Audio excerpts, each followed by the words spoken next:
Kalau kita lihat dari segi medis, mengapa ketika seorang istri sedang haid itu tidak boleh dimasukkan benda ataupun tidak boleh dimasukkan penis ke dalam vagina sang istri? Karena itu bisa mengakibatkan penyakit endometriosis, seperti itu ya kalau kata medis seperti itu.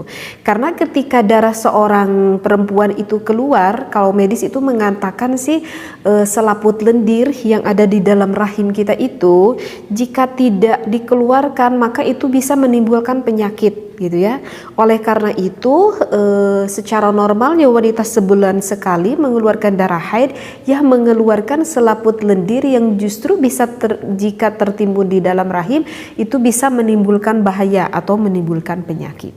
Nah, kemudian ketika haidnya itu, darahnya itu ataupun selaput lendirnya itu harusnya keluar, jika ada yang masuk, misalkan penis masuk ke dalam vagina sang istri, maka yang tadinya darah itu harusnya keluar itu akan terdorong kembali ke dalam rahim kita, sang istri gitu. Akan kembali lagi terdorong begitu, bahkan bisa saja menempel di tuba gitu ya, bahkan bisa saja menempel di indung telur yang ada di dalam rahim sang istri. Nah, itulah yang dikatakan dengan endometriosis dan bisa mengakibatkan penyakit kista bagi sang istri. Nah, jadi itu menurut penelitian medis gitu.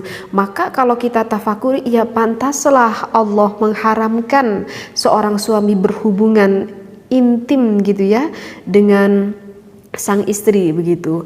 Bahkan saya pernah baca di dalam kitab Qurratul Uyun, jika berhubungan intim ketika di dalam keadaan haid gitu ya, bahkan misalkan menjadi anak gitu, di dalam kitab Qurratul Uyun ulama tersebut berkata dikhawatirkan nanti anaknya itu akan terjadi kecacatan begitu ya. Jadi ada cacat gitu pada anaknya. Karena apa?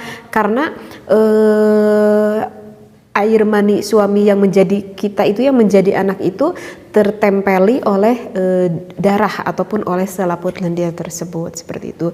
Jadi bagi para suami ataupun para istri ketika haid itu jangan sampai berani-berani ya memasukkan hasyafahnya ke dalam farjinya, seperti itu.